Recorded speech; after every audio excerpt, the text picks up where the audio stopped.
Oke teman-teman, kita masuk ke materi lingkungan sewa. Dan di sini kita akan membahas tentang PSK 73 sewa IFRS 16. Nah, jadi teman-teman, PSK 73 ini menggantikan beberapa standar sebelumnya nih, yaitu ada PSK 30, ISAK 8, ISAK 23, ISAK 24, dan ISAK 25 yang mengatur beberapa aspek terkait sewa.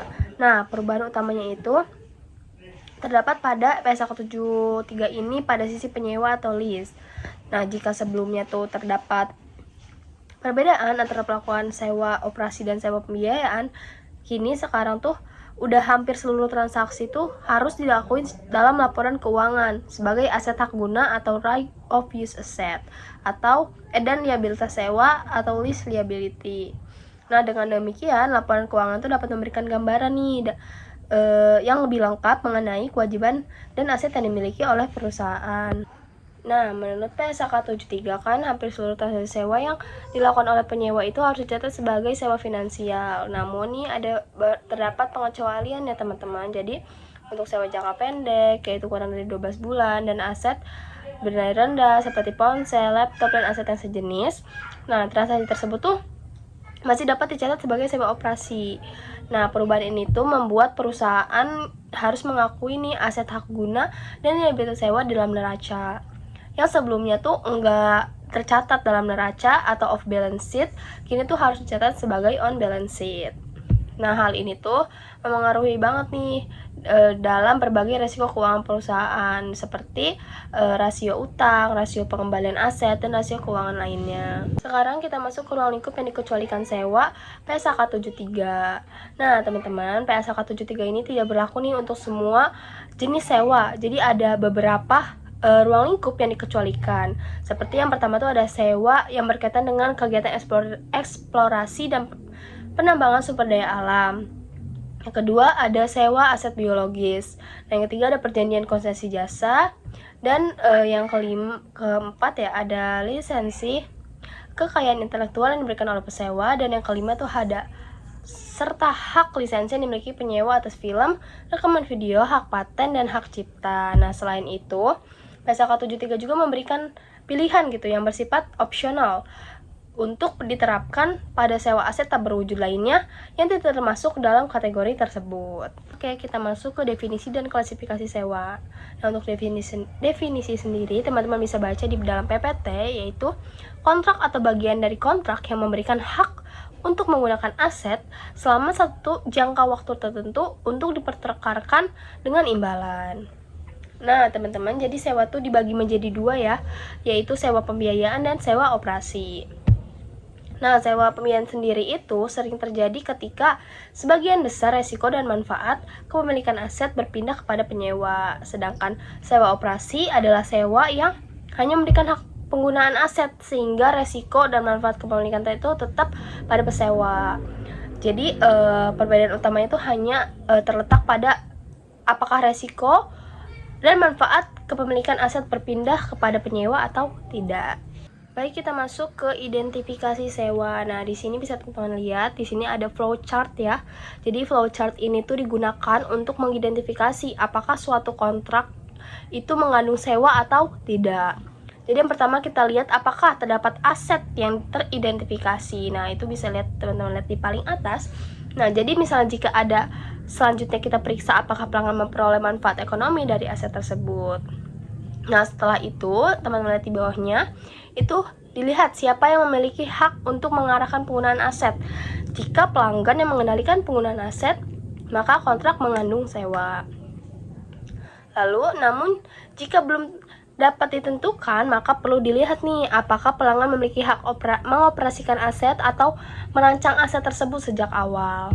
Nah, dari penilaian tersebut dapat disimpulkan nih teman-teman apakah kontrak mengandung sewa atau tidak mengandung sewa. Nah, teman-teman di sini ada contoh nih menentukan sewa atau bukan. Nah, bisa teman baca ya sendiri.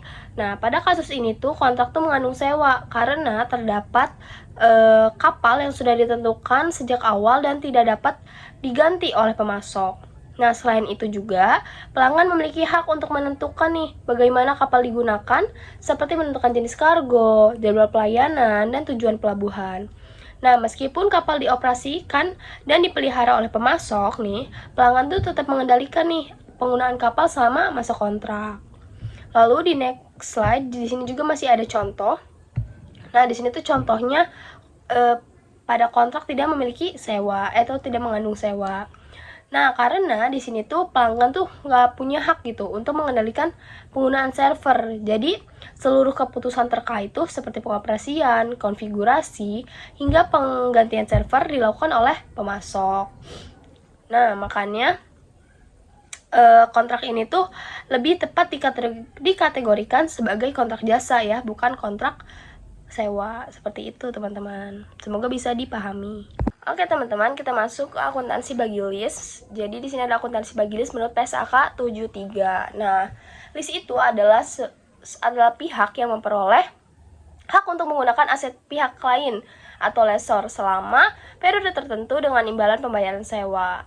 Nah, pada saat tanggal sewa mulai atau common date, list itu harus mengakui aset hak guna dan liabilitas sewanya.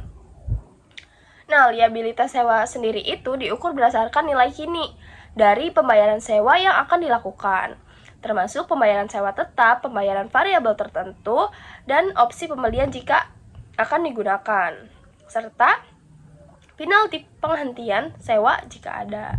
Nah, tujuannya itu adalah agar aset dan kewajiban yang timbul dari transaksi sewa ini dapat disajikan secara lebih akurat dalam laporan keuangan. Nah, teman-teman, setelah kita bahas tentang liabilitas, dari sini kita akan bahas tentang aset hak gunanya nih. Jadi setelah pengakuan awal, aset hak guna itu diukur nih berdasarkan biaya perolehan, yang kemudian dikurangi penyusutan dan rugi penurunan nilainya jika ada nih, teman-teman. Nah, nilainya juga nih dapat disesuaikan apabila terjadi perubahan pada liabilitas sewanya. Nah, selama masa sewa, list itu akan mengakui dua jenis beban, yaitu ada beban penyusutan atas aset hak guna dan beban bunga atas liabilitas sewa. Jadi, beban sewa itu tidak lagi dicatat sebagai satu beban tunggal seperti pada standar sebelumnya nih.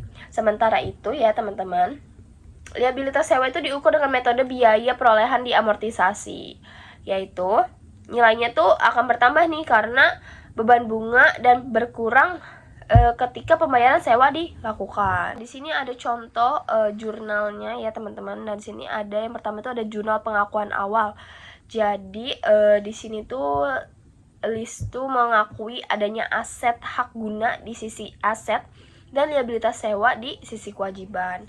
Nah, jurnal itu nunjukin nih bahwa perusahaan tuh memperoleh hak untuk menggunakan aset gitu loh, sekaligus memiliki kewajiban untuk membayar sewa. Jadi di jurnalnya itu pasti aset hak guna pada liabilitas sewa.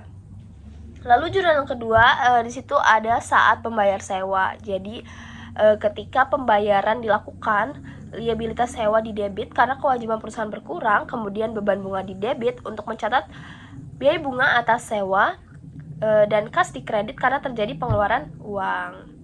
Jadi jurnalnya bisa teman-teman lihat ya, liabilitas sewa dan beban bunga pada kas. Lalu di sini ada jurnal ketiga, yaitu jurnal penyusutan aset hak guna. Nah, karena aset hak guna ini digunakan dalam kegiatan perusahaan, nilainya tuh akan berkurang seiring waktu ya, teman-teman. Jadi oleh karena itu, perusahaan tuh mengakui beban penyusutan dan mencatat akumulasi penyusutan itu sebagai pengurang nilai aset hak guna. Jadi jurnalnya itu beban penyusutan pada akumulasi penyusutan. Dampaknya pada laporan keuangan itu di neraca tuh akan muncul nih aset hak guna dan liabilitas sewa. Dan di laba rugi itu akan muncul beban penyusutan dan beban bunga. Dan terakhir di arus kas itu akan muncul pembayaran pokok sewa diklasifikasikan sebagai aktivitas pendanaan. Seperti itu ya, teman-teman. Oke, jadi ada akuntansi bagi lessor. Yang pertama pada aspek ekonomi dari sewa. Pesewa adalah pihak atau seseorang yang menentukan suatu jumlah pembayaran atau sewa, bukan pihak penyewa. Nah, yang pertama, menentukan pembayaran dengan menggunakan tarif imbalan atau bunga implisit.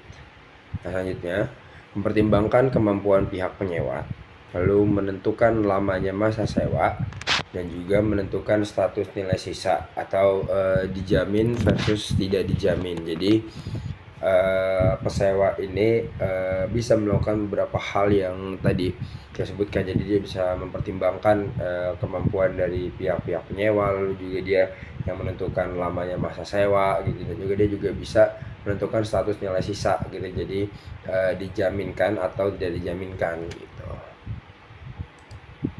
Lalu ini ada contohnya. CNH menggunakan tarif bunga implisif sebesar 4%, nilai wajar peralatan sebesar 100.000 euro, dan juga nilai sisa sebesar 5.000 dolar. Nah, CHN, ini 5.000 euro nih, 5.000 euro. CNH kemudian menghitung pembayaran sewa tersebut. Nah, nilai wajar aset sewanya sebesar 100.000 euro, lalu dikurangi dengan nilai dari nilai sisa. Jadi nilai sisanya itu 5.000 dikali dengan PFV 5,4%, itu sekitar 82.193, itu total jadi 4.109,65. Lalu jumlah yang akan menentukan pemulihan pesewa berasal dari pembayaran sewa itu sebesar 95.890 euro. Nah, 5 tahun pembayaran sewa dilakukan di awal periode menghasilkan imbalan 4%. Nah, imbalan 4% ini sebesar 20.711,11 euro. Lalu klasifikasi sewa menurut pesewa. Jadi untuk tujuan akuntansi, pesewa mengklasifikasikan sewa sebagai suatu, yang pertama sebagai sewa pembiayaan atau finance lease, atau sewa operasi atau operating lease. Jadi untuk sewa pembiayaan harus berupa sewa yang tidak dapat dibatalkan dan setidaknya memenuhi 5 tes sebagaimana digambarkan pada ilustrasi 2118 gitu. Nanti kita lihat di belakang. Untuk memenuhi 1 dari 5 tes ini, pesewa harus menyerahkan pengendalian atas aset yang disewakan dengan porsi yang substansial kepada penyewa. Lalu ada tes penyerahan kepemilikan. Jadi apabila perjanjian sewa mengalihkan kepemilikan atas aset kepada penyewa, maka perjanjian tersebut adalah sewa pembiayaan. Jadi jika memang kepemilikan dari suatu hal ini itu berpindah dari seorang penyewa ke seorang penyewa ke pesewa, maka perjanjian sewa tersebut adalah sebuah sewa pembiayaan gitu, teman-teman. Lalu ada tes opsi pembelian. Jadi opsi pembelian pada perjanjian sewa memberikan penyewa suatu hak untuk membeli properti sewa dengan harga yang biasanya cukup rendah bila dibandingkan dengan nilai wajar yang diharapkan dari aset sewa pada saat pelaksanaan hak opsi tersebut, atau bargain purchase option. Jadi opsi pembelian ini itu dalam perjanjian sewa, misalkan kita menyewa suatu suatu barang gitu atau suatu hal. Nah, jika misalkan setelah 3 bulan kita sewa kita mau belinya, nah kita tuh bisa dapat harga yang cukup rendah. Jadi memang ini itu dalam perjanjian awal 3 bulan dan terdapat opsi pembelian jika memang terjadi atau terdapat kecocokan gitu jika dengan hal yang kita sewa tersebut gitu, teman-teman. Lalu ada tes masa sewa. Jadi apabila masa sewa merupakan bagian yang paling besar dibandingkan dengan masa ekonomis aset sewa, maka perusahaan harus menggunakan metode sewa pembiayaan gitu. Nah, jadi panduannya apabila masa sewa sebesar 75% atau lebih besar dari masa ekonomis aset sewa, maka perjanjian sewa telah memenuhi tes masa sewa ini. Jadi tes masa sewa ini itu menyoroti atau memperhatikan terkait dengan masa sewa atau lamanya sewa gitu. Jadi jika memang masa sewanya 75% lebih besar dari masa ekonomi sewa, maka perjanjiannya ini telah selesai gitu, perjanjian dari tes masa sewa ini. Jadi memang tes masa sewa ini itu memperhitungkan dari seberapa lama kita melakukan penyewaan gitu.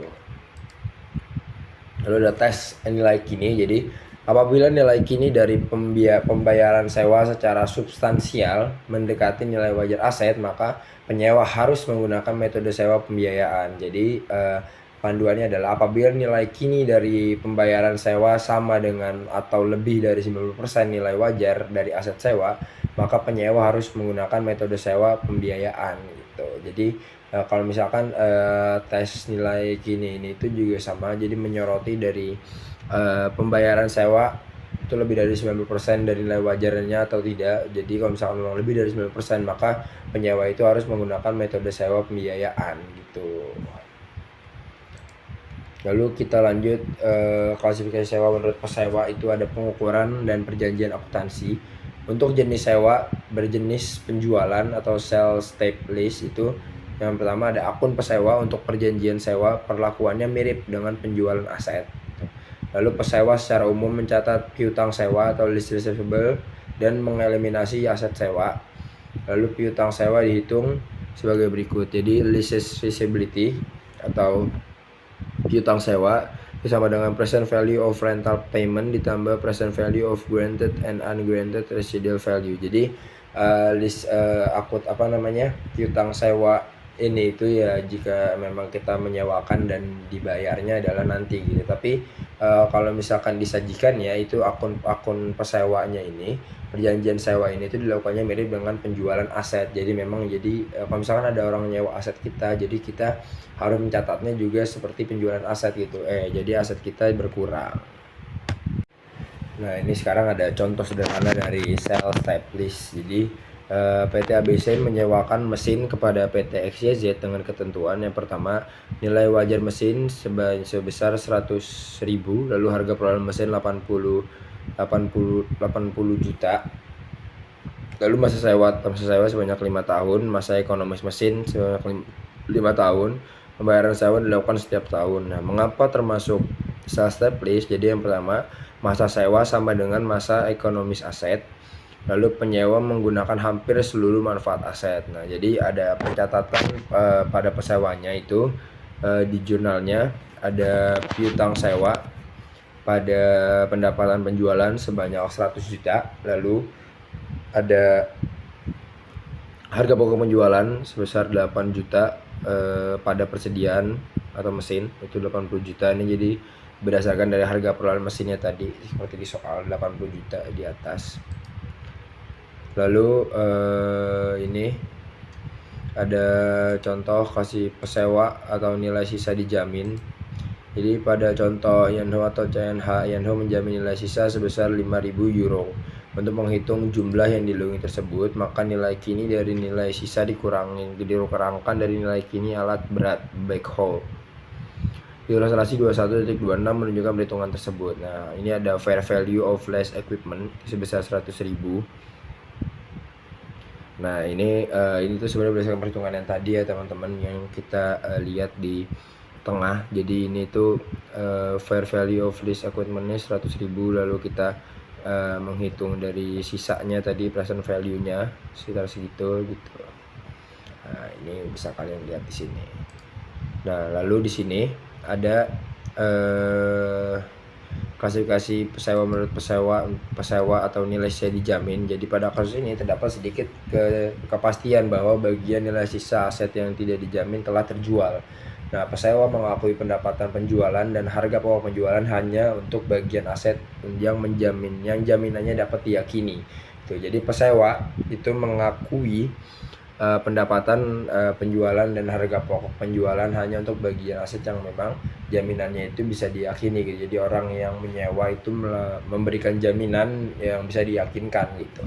Lalu baik pendapatan penjualan dan harga pokok penjualan dikurangi dengan nilai kini dari nilai sisa tidak dijamin.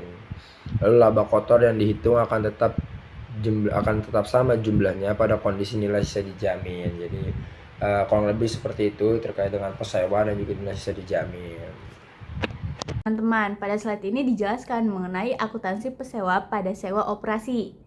Jadi, sewa operasi ini terjadi ketika transaksi sewa ini tidak memenuhi kriteria sebagai finance lease.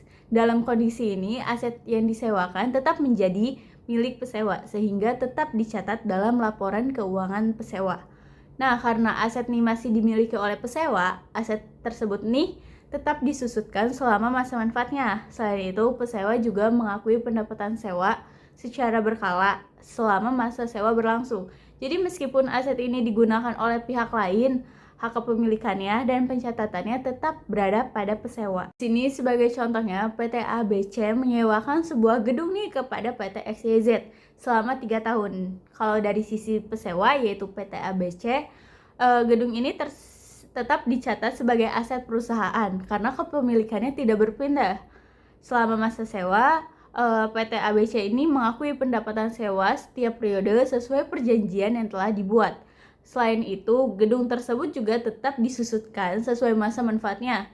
Contohnya ini menunjukkan bahwa dalam sewa operasi, aset tetap ini berada dalam pembukuan pesewa meskipun digunakan oleh pihak penyewa. Oke teman-teman, selanjutnya di sini ada biaya eksekutori. Jadi biaya ini nih yang timbul selama pelaksanaan perjanjian sewa dan diperlukan untuk menjaga serta mendukung penggunaan aset yang disewa.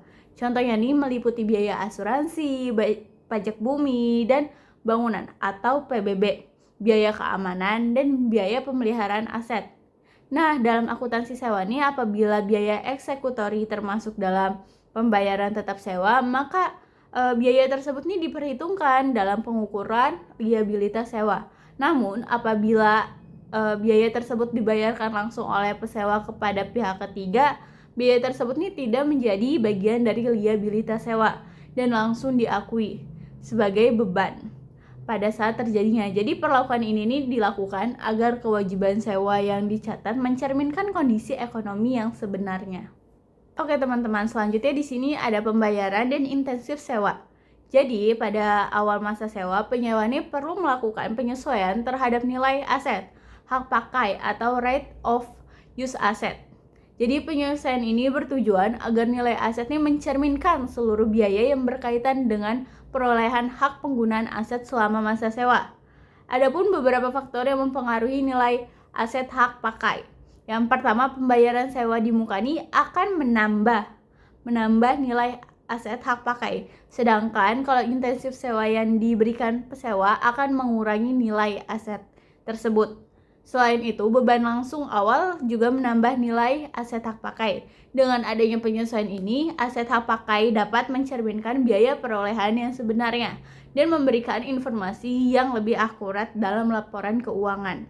Selanjutnya di sini ada biaya langsung awal.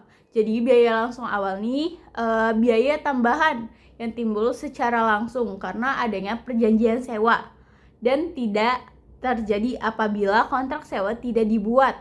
Jadi biaya ini nih dikeluarkan untuk memperoleh hak sewa sehingga menjadi bagian dari biaya perolehan aset hak pakai. Contohnya nih biaya langsung awal antara lain biaya komisi, biaya negosiasi, kontrak, biaya jasa profesional atau konsultan, serta biaya hukum yang berkaitan dengan perjanjian sewa. Nah, kalau dari sisi penyewa nih, biaya langsung awal dikapitalisasi sebagai bagian dari aset hak pakai dan tidak dicatat sebagai bagian dari liabilitas sewa. Sedangkan kalau dari sisi penyewa, perlakuan ini bergantung pada jenis sewa yang dilakukan. Nah, teman-teman, pada saat ini dijelaskan perlakuan akuntansi biaya langsung awal bagi penyewa dan bagi pesewa. Nah, kalau bagi penyewa nih, biaya langsung awalnya dimasukkan ke dalam biaya perolehan aset hak pakai, namun tidak dicatat sebagai bagian dari liabilitas sewa. Sementara itu, bagi pesewa nih, perlakuan bergantung pada jenis sewa. Untuk sewa operasi, biaya langsung ini awalnya dibedakan dan diamortisasikan sebagai beban selama periode sewa. Sedangkan pada sewa pembiayaan, biaya langsung ini yang awal dibebankan pada awal masa sewa, yaitu pada periode ketika pesewa ini melakukan laba dari penjualan. Selanjutnya di sini ada penyajian dan pengungkapan.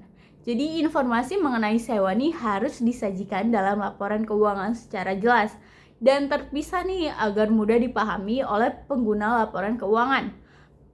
Penyewa ini menyajikan aset hak pakai dan liabilitas sewa dalam laporan keuangannya. Sementara itu, pesewa ini menyajikan pendapatan atau piutang sewa sesuai dengan jenis sewanya. Selain penyajian, perusahaan juga harus melakukan pengungkapan yang mencakup informasi kualitatif dan kuantitatif. Informasi tersebut ini membantu pengguna laporan keuangan memahami dampak transaksi sewa terhadap kondisi perusahaan dengan pengungkapan yang memadai. Transparansi dan laporan keuangan juga akan semakin meningkat. Oke teman-teman, selanjutnya di sini ada analisis dampak sewa terhadap kondisi keuangan. Jadi akuntansi sewa ini dapat memberikan dampak terhadap berbagai aset, rasio, dan indikator keuangan perusahaan. Nah, penerapan akuntansi sewa ini menyebabkan total aset dan liabilitas perusahaan meningkat karena adanya pengakuan aset hak pakai dan liabilitas sewa. Kondisi ini membuat return on asset atau ROA cenderung menurun nih karena nilai aset menjadi lebih besar. Selanjutnya, debt to equity ratio juga meningkat karena bertambahnya kewajiban perusahaan. Selain itu, interest coverage ratio juga menurun nih karena adanya beban bunga sewa. Namun di sisi lain, EBITDA ini umumnya meningkat karena beban sewa digantikan oleh beban depresiasi dan bunga. Oleh karena itu, akuntansi sewa ini mempengaruhi analisis profitabilitas dan solvabilitas dan kinerja keuangan perusahaan.